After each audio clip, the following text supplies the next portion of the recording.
Analysis, opinion. Presidents are judged by how they stand up for the American people.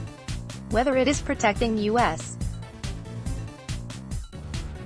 jobs or safeguarding our industries and our jobs from foreign trade cheating, we expect our presidents to act in the best interests of Americans.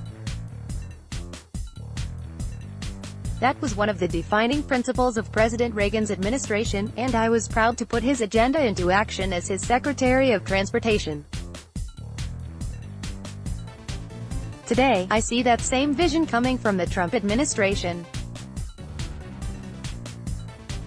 In less than 18 months, President Trump has shown the world that he will always be a voice for the American worker. This week, that voice got louder. On Monday, the Trump administration announced a historic agreement with the United Arab Emirates (UAE) over its open skies violations.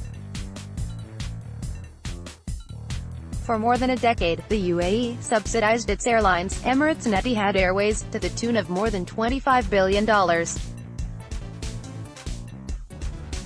Those subsidies violate the UAE's Open Skies Agreement with the United States, a bilateral treaty that allowed airlines from the two countries to travel back and forth without restrictions or government interference.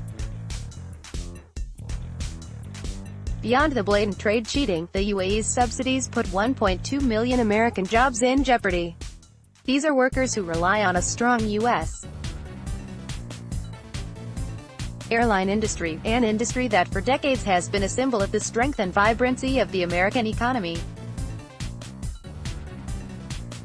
To allow it to crumble because of foreign trade violations would be unfathomable. Fortunately, Mr. Trump acted decisively.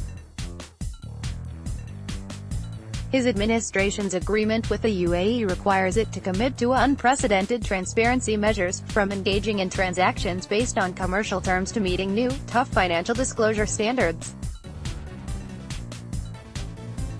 The UAE also agreed to freeze additional, Fifth Freedom, flights to the United States, routes that take passengers between two countries without stopping in the carrier's home country. Peter Navarro, director of the White House National Trade Council, put it more succinctly: there will be no additional routes into the United States until further notice. Additionally, the UAE acknowledged for the first time that government subsidies hurt competition.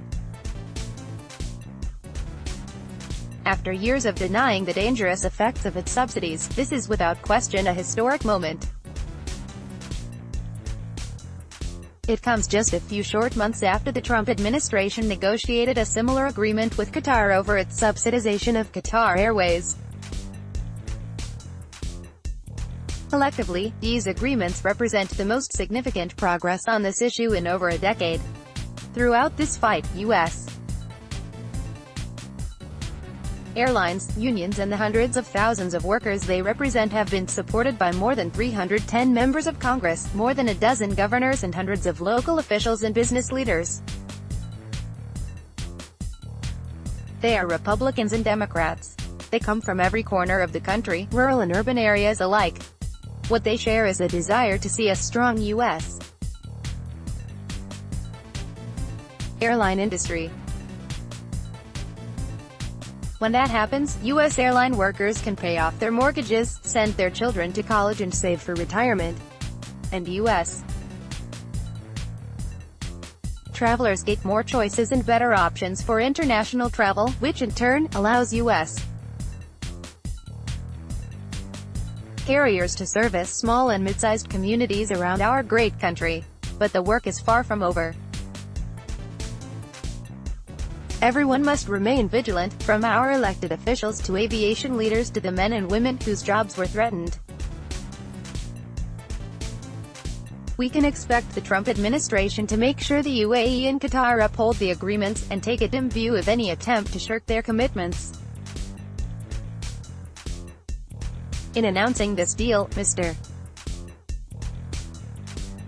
Navarro was clear: what we expect moving forward is transparency, full accounting, stopping of subsidies and a freeze on routes until further notice. After years of inaction by the Obama administration to hold the UAE and Qatar accountable, we are finally seeing real progress from the Trump administration. Just like Mr. Reagan, Mr. Trump has positioned himself as a strong defender of American workers. For that, he deserves our high praise. James H. Burnley IV was the U.S. Secretary of Transportation under President Ronald Reagan. He is a partner at Venable LLP and an advisor to American Airlines.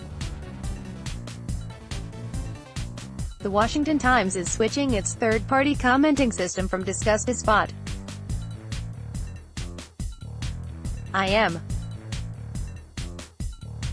You will need to either create an account with Spot.im or if you wish to use your Disqus account, look under the conversation for the link. Have a Disqus account? Please read our comment policy before commenting.